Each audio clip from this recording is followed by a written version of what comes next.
Jay. And welcome back to this very special episode of the Grits and the Brit podcast. We are not doing a warm-up today. We are not recapping anything that we talked about last time because this is a very special episode. We are happy to participate in the fourth annual Podcasthon. Jay, would you like to tell us what Podcasthon is? Yep, it's a charity initiative which has been going, I think, for the last 4 years, obviously. And it's basically to raise awareness of issues and charitable organizations. And we were invited to take part in it. Mm-hmm. And we thought it's a good thing to do. And we decided to raise awareness on a certain issue. We did. You posted this, I think, on our website and maybe on social media. I did, yeah. Sometimes the most important conversations are the hardest ones to have. Mm-hmm. And this is one of them. Yes. Disclaimer, I might get emotional. I'm going to try not to. But so the cause that we want to raise awareness for and the charity that we want to, create some awareness for is stroke. So just very quick overview. What is a stroke? A stroke is basically a blood issue to the brain. There's blood clot, or there's like a ruptured blood vessel causing a lack of oxygen to the brain. It can cause all sorts of issues. It can be life-altering. Yep. And it can happen suddenly to anyone. Yep. Of any age.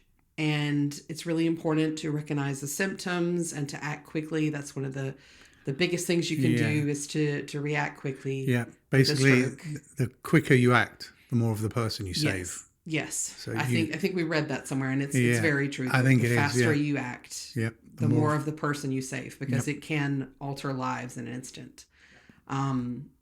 Jay, would you like to tell us a little bit about why we're specifically focusing on stroke for this podcast-thon? Yeah, because a couple of years ago, very recently, seems very recent now, I actually had a stroke. You did? And I ended up in hospital, having an emergency operation. So I'm going to go over what happened so people can listen and maybe realize if they're seeing something in somebody else. These are the things that I felt when I was having a stroke. And then I think you can go over the things that you saw. Yeah. So maybe, again, somebody maybe feeling how I was feeling, they're thinking, what's wrong? Someone like in your position could say, wow, this isn't right. I'm going to call 911 or I'm going to get them to the hospital. Yeah. So basically for me, I remember it was the 4th of May. May the 4th be with you. Exactly, that's how I remember it. May the 4th be with you. And I went to bed. It was just another night. I went to bed, same as any other night. And we were watching telly, had something to eat, went to bed. Just, as I said, just like any other night. Only this was going to be a little bit different. I remember waking up at 2 or 3 in the morning and I wanted to go to the bathroom. So I walked to the bathroom. I didn't use the bathroom. I came back out and I went back into bed. And then a little bit later, I got up again and I walked to the bathroom and I came out of the bathroom and I walked around a bit and I went back to bed and I was feeling a little bit confused. Do I want to use the bathroom? Do I not want to use the bathroom? So, a little bit confused. And I went back to bed and laid down. And then the next thing I remember is you saying to me, are you okay? I said, yeah, I'm okay. And you were saying, no, it's wrong. And I remember saying something to you, but I can't remember what I said. Not that my memory is terrible, but it was just, for me, I didn't know what I was saying. I was just saying something and I didn't know what I was saying. And I remember you saying, something's wrong. This is not like you. This is not you. Mm-hmm. So you said, we're going to the hospital. And I was like, no, I'm going back to bed. I'm okay. I'm good. I'm just not feeling good. Yes. I'm going back to bed. You were literally having a stroke and telling me that you were fine. Just, I'm going back to bed. Typical man. Yep. And you were like, no, we're going to hospital. Oh. Then you were like, okay, put your clothes on. And then I started to put my clothes on and I was struggling to put my trousers on. I couldn't reach down to put my socks on. And I was losing my balance. I was trying to stay up and I was holding the Fell bed. over. And then I fell over and I got up, went down, got into the car, and then you started driving. And I was feeling sick. I wanted to throw up. And I said to you, I feel ill. I want to throw up. And you were like, do you want me to pull over? I was like, no, get me to hospital. I just had a feeling. You knew, even if you couldn't articulate. Yeah, I needed to get to hospital. So we got to hospital, and I remember you got out of the car, and then I opened the door to get out of the car and actually fell out of the car. I couldn't stand up. You sort of put your arm around me, and there was a bench there, and you sat me on a bench. You went, I'm going to get a wheelchair. And I remember thinking, I don't need a wheelchair. I can walk. But I couldn't walk. And then you got a wheelchair, and you put me in the wheelchair. And the next thing I remember is being in a helicopter. Yeah. I actually woke up in a helicopter, and I could see this guy. I was lying on my back, obviously, and I couldn't move. I couldn't move my hands. I couldn't move my neck. And I could see a guy down at the end with like a motorbike helmet on and a mic. So obviously it was the sort of uniform or whatever for the helicopter guys. And I remember thinking, this is so uncomfortable. Wherever we're going, we got to get there soon because I don't like this. This is so uncomfortable. I don't like this. I don't like this. And the next thing I remember is waking up in hospital. And I opened my eyes and you were beside me and your mum was beside me and your friend. And that's it. For me, that was it. That was the stroke. That was what I remember. So that's my remembrance of the stroke and everything that happened. So what is your remembrance? So that's me having the stroke. Yeah. As someone who saw this happening, how did you feel? What did you see? Well, disclaimer, I've already cried, I think twice, just as you've been speaking. So this might take a few takes, guys. Bear with me. Okay. Yeah, so you did wake up, I think it was about 2:30 in the morning. And you came out of the bathroom. And I don't know why, I guess intuition, divine providence, I saw you coming out of the bathroom and you were stumbling a little bit. And that's not abnormal. I mean, it's 2:00 in the morning. Anybody can stumble coming out of the bathroom. But when I saw you, I knew something was wrong. And I can't really explain that. You got in bed. You were kind of shivering, like you were cold.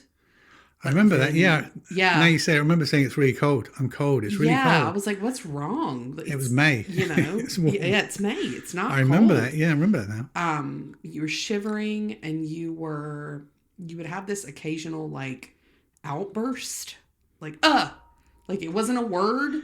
Like you weren't yelling. It was just like a sound. And I'm like, whoa, okay. So at this point, like I'm already up, like getting dressed and like, we're going to the hospital.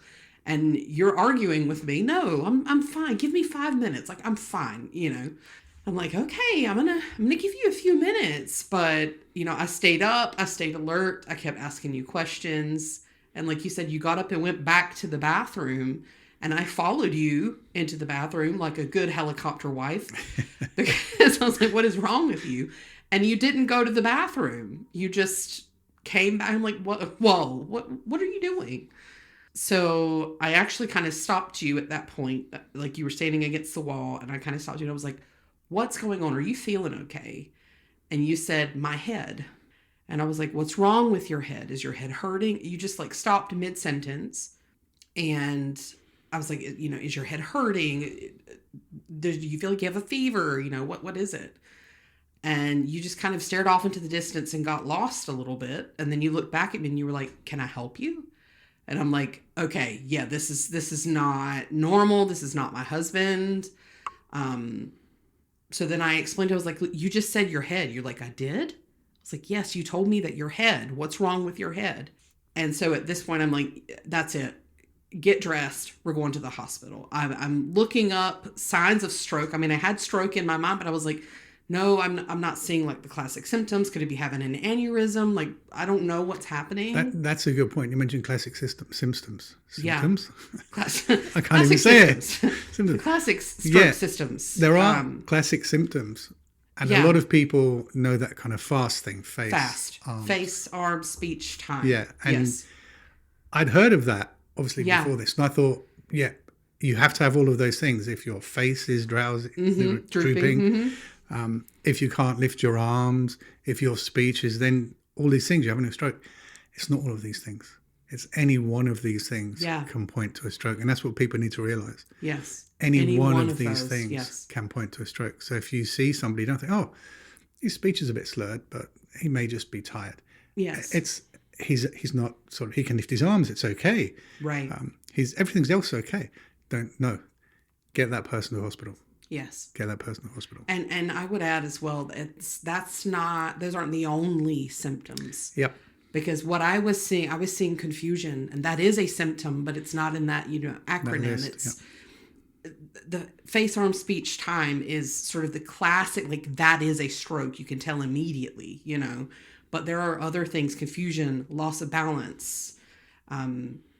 So I would say anybody, even if you don't think it's the face, arm, speech, time, even if you don't see that, like, your spouse or your significant other, your mom or whoever it is, if they are behaving in a way or if they seem off to you, like I'm describing Jay was this night, get them somewhere. Yep. Because you don't know. You never know.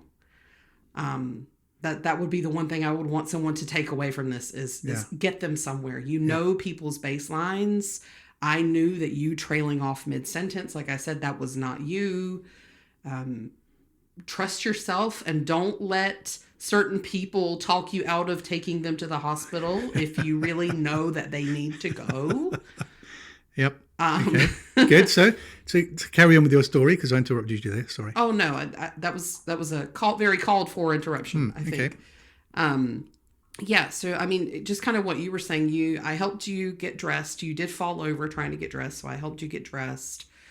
We got in the car. You did start to say you were feeling sick on the way to the hospital. And I was like, I'm going to pull over. And you were just like, no, keep going. And I was like, okay. And I'm just like flooring it at like 3:00 in the morning, driving to the nearest hospital with my hazard lights on. By the time we got to the hospital, you were nonverbal. You couldn't walk. Like you said, you had lost control of I think it was your right leg. So you'd lost control of that. You couldn't walk. So I did help you onto a bench. And then I ran inside to get a wheelchair. Came back out, got you in the wheelchair. I think you had gotten sick in the car. I rushed inside. And I told them, I don't know what's wrong. I didn't know. I had ruled out stroke in my head, but I remember one of the nurses kind of came out and looked at you and they asked me, is it normal for his face to be drooping? I was like, what do you mean his face isn't drooping? And then I came around and looked and your face was drooping on one side. And I was like, no, this is not normal. And so they immediately did what's called a code stroke, which is they call like on the hospital intercom, we've got a stroke, So at this point I kind of have an idea, okay, it is a stroke. And it all happened really suddenly, like these things usually do. The next thing I knew, you were in a room and there were probably 10 doctors and nurses pulling off clothes and inserting tubes and doing shots. I don't remember none of that. Yeah. I mean, it was chaos. And I wasn't getting a lot of answers. I just kind of, stood back, they were asking a lot of questions, obviously. But just kind of trying to make a long story short, you had a CT scan or MRI. I'm not sure which one it was. And they confirmed that you were having a stroke. You needed to be airlifted to a specialist hospital. So you were airlifted by helicopter to a regional hospital, like a bigger regional hospital. And I left our local hospital to head home, grab a bag, and head up to the big hospital where you were being airlifted.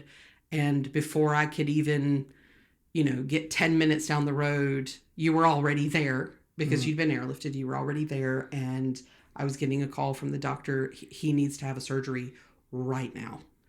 And They couldn't guarantee me what the outcome was going to be, and they couldn't guarantee me how much of you they were going to be able to save as far as like speech or movement or but so they called me for consent. They rushed in to do the surgery.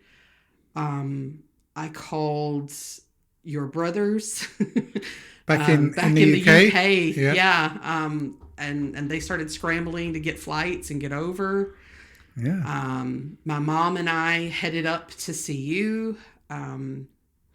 It was an absolute nightmare as a wife, because I was at the hospital and I was waiting for an update and nobody had updated me. I didn't know where you were. I didn't know what time the surgery, was it started? Was it finished? Was it successful? But obviously they had a lot of big emergencies that day. And so they were just having trouble keeping people updated. And that's not a complaint. That's just this was my perspective. This is what I was going through.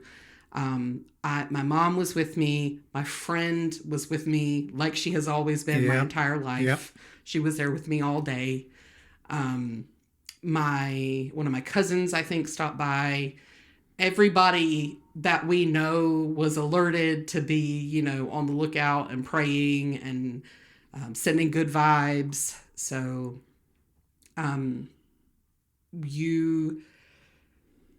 they told me they weren't going to wake you up that day, but then I guess you were doing really well. So they did decide to wake you up that day after the surgery. I got to go see you, and then you were woken up. And there were this horde of doctors who came in. They're like, can you raise your arm? Can you, do this? When you were at the local regional hospital, you came in and you could still do some of these things. You could still raise your arm. You could smile, but as time went on, while we were waiting for the helicopter transport, you lost everything. You couldn't speak. You couldn't move at all. You couldn't smile, nothing. The only thing, and I'll say this because this is who you are, you saw me crying and you stuck your tongue out at me. I don't even remember. That was the only thing you could do. But it was the silliest little thing, but it was all you could do. And it just gave me that hope, like he's still in there,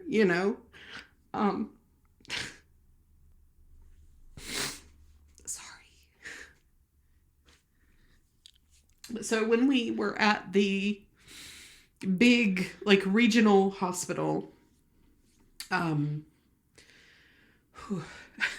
we were at the big regional hospital, you'd come out of surgery and it was, let's find out, what kind of movement he's regained. Hopefully the surgery was successful. And so this horde of doctors and nurses are in there and they're like, can you move your foot? And you wiggled a toe. And I just I don't remember. Yeah. I just I was like, yes. And they were not impressed. I was very impressed because I knew you couldn't even do that earlier. And now you're wiggling your toes. Hey, I'll take that. You still couldn't speak at this point, but you were able to move, wiggle your toes, a little bit of movement. And so you gradually got better. And you weren't able to sort of talk at first. You were very confused. I had to explain to you several times you've had a stroke, you're in the hospital, and you were very surprised. You've had surgery. What? When you could speak, when you were able to speak again. I think as well, tell the listener the actual surgery that I had, because we said surgery after surgery. Yeah. So I didn't know what happened to me. Yeah. I didn't know I'd had a stroke. I didn't know I had an operation. But I found out later. They'd put 3 stents in my neck because my carotid artery, however you pronounce it, carotid artery, basically exploded. And I can't remember exactly what it was, but I remember the doctor explaining it to you. Yeah. And you're probably better to explain it to me because, as I said, a lot of it I don't remember. So you're probably better explaining what it is. And the fact I've got these 3 things in my neck and one going into my brain. Yeah. So, yeah. Yeah. So what you had was called an ischemic stroke, and it was on your left on your carotid artery. You only have one carotid artery, but so you had an ischemic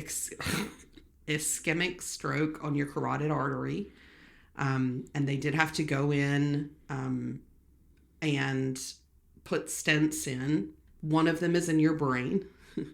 And I mean, because your carotid goes all the way down. So one of them is in your brain, and you do have 2 stents in your neck.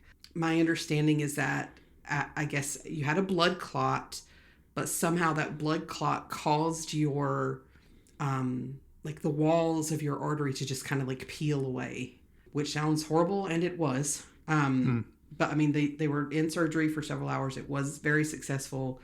I will say that the doctor did tell us together later, he said, you were one of the cases I lost the most sleep over this year. Yep. Because it was just, he can't explain it. We've been through medical history. We've been like, you're a healthy person. You don't smoke. You don't drink. Yep. You have done your cycling and exercise.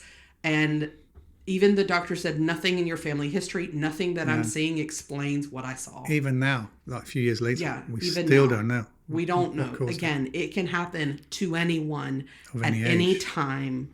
But yeah, I mean, you slowly recovered, but you've made a miraculous recovery.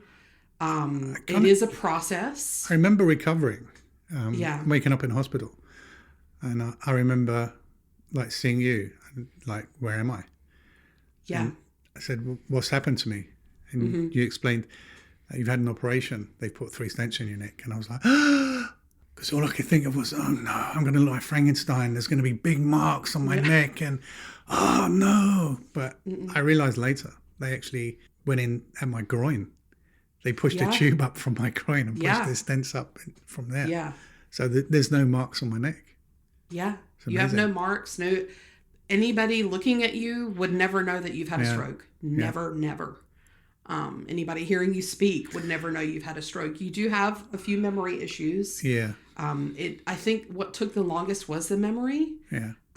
You were up walking around within like 48 hours. Miraculous, honestly. They can't explain why it happened, and they can't explain why you got better so quickly. Yep. But you recovered very quickly. A lot of people don't. So we've lost a family member to stroke. A family member on my side. Obviously, your family doesn't have a history of that, which is why the doctors still can't explain it. Yep. But yeah, I mean, you've recovered. Memory took the longest. Words. Yeah, I forget my words. Yeah, that was the hardest part, I think. That, and guys, there is also something called post-stroke neuropathy, which is absolutely horrible. Oh, the pain. Yeah. Pain. So as your brain is recovering... the worst pain ever. Yeah. I've never experienced anything like it. It's like my head was in a vice and somebody was squeezing it. That's the only way I can explain it. I've never experienced pain like it, and I hope I don't experience it again. It was the worst thing ever. It was just... Yeah, it was terrible. Yeah. I couldn't give you anything. There was nothing I could do. It was horrible to watch. And I imagine it must have been even more horrible to feel. It was. I mean, we knew kind of it was coming because they said that your brain kind of reroutes, and the things that have been destroyed, it reroutes to make itself sort of back to where it was again. They said you may get a few sort of days when there's a little bit of pain. A little bit of pain. I was in agony. And as I said, it's the worst pain. That was, I'm not going to say that was harder for me to watch than the stroke, but it was right up there. Because there was nothing I could do. I'd given you all the pain medicine I could, and it wasn't touching it. So if you are hearing this and a loved one has just gone through a stroke, be aware, be prepared. It will pass. Yours lasted for a few weeks, I think. It was, but it was every day, all day for a few weeks. And then it finally just went away. Yep. Thank goodness. Yes. But yeah, that was what I saw. It, when you came to, I had, like I said, I had to explain to you what had happened, but because your brain was, still healing, it was very traumatized. You'd forget within 5 minutes, and you'd ask me 5 minutes later, what? Yeah. Where's, where's the dog? You kept asking me, where's the dog? He's with Kim. Where am I? And I'd tell you, and why am I here? And I'd tell you, and then 5 minutes later, we'd go through the whole cycle again, because you couldn't remember having the conversation. Every time apparently I did it several times, 3 or 4 times. Yeah. Again, I don't remember. Yeah. Don't remember. But that's kind of our story. I do remember just one other thing.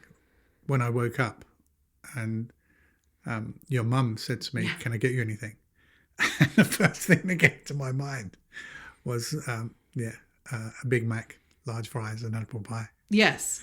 Yeah, you could barely speak. Yeah. You just had a stroke and a massive surgery on your brain, and Big Mac, large fries, apple pie was the first words you said. No lie. First words you said when you woke up from the stroke. There you go. You woke up, I was there, and I told you I was like, you're in the hospital, you've had a stroke, because I didn't want you to be disoriented. And then my mom, being my mom, she's like, "Can I get you anything?" You're like, "Big Mac, large fries, apple pie." Like, seriously? Yeah. But yeah, that's our story. That's the story. You're remarkably recovered. Hopefully it can help someone. Yes, I hope it can. Again, you posted this on our website, but every stroke is a person, it's a family, and it's a future that feels very fragile. Yep. And it affects the whole family. It does not just affect one person. And this is, as you can tell by the tears in my voice, this has been very difficult to talk about and relive. But if this conversation helps even one listener, if it prepares even one person to know the signs or what to expect, then it was more than worth it. Yep. And obviously we want to raise awareness. We also want to help raise money if we can for stroke awareness, for hospitals, for charities, anything. And when we say raise money, don't send money. No, don't. I don't even think there is a way to send us money. There's not, but people might be looking at a website thinking, "Where's the donation?" No. Donate to your local stroke facility, organization, association. If you're in the U.S., that's stroke.org, the American Stroke Association. If you're in the UK, that's stroke.org.uk. If you're somewhere else, I'm sorry, I don't know them off the top of my head. Yeah. But every country, I'm sure, has some kind of stroke awareness, stroke association that you can donate to. We wear red, on May 4th in support of stroke. That's red is the color for stroke awareness. So we wear red on May 4th. I think May is actually, funnily enough, Stroke Awareness Month in the U.S. Yeah. So it's like, are you aware that you're going to have a stroke in Stroke Awareness Month? Yep. And please, share this story, advocate for your loved ones, for their health, donate to a stroke organization, a stroke charity, or even just, raise awareness, share that stroke ribbon that scrolls past on Facebook, for example. Share that. And as you think of us in our podcast and Podcasthon. I think, again, just to end up, before I ask you to wrap up, remember, the faster you act, the more of the person you save. Yeah. And I am a shining example. Yeah. Very, very quickly, without even seeing signs of a stroke, got me to the hospital. I actually had this stroke when I was in the hospital. Yeah. The best place you could have it. It's not a good place ever to have it anyway, but if you're going to have it. And it's only because you were quick and got me there, which is why I'm still just near enough, just the same as I was before. Just as annoying. No, I'm joking. Yeah.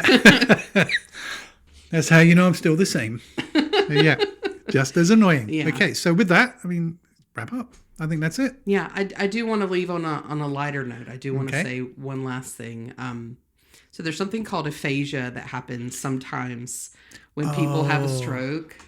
And what aphasia is like your accent changes or your voice changes or your speech changes. And sometimes that's slurred speech or words. But when you woke up, when you were able to speak, the doctors were asking you questions and you were responding in your typical British accent. And they did not know that you were from the UK. Yeah. And so they kind of looked at me and they were like, "He's got a bit of aphasia." And I was like, "Really?" They were like, yeah, he sounds like he's kind of British. And I was like, oh no, that's real. It's because he actually is a Brit.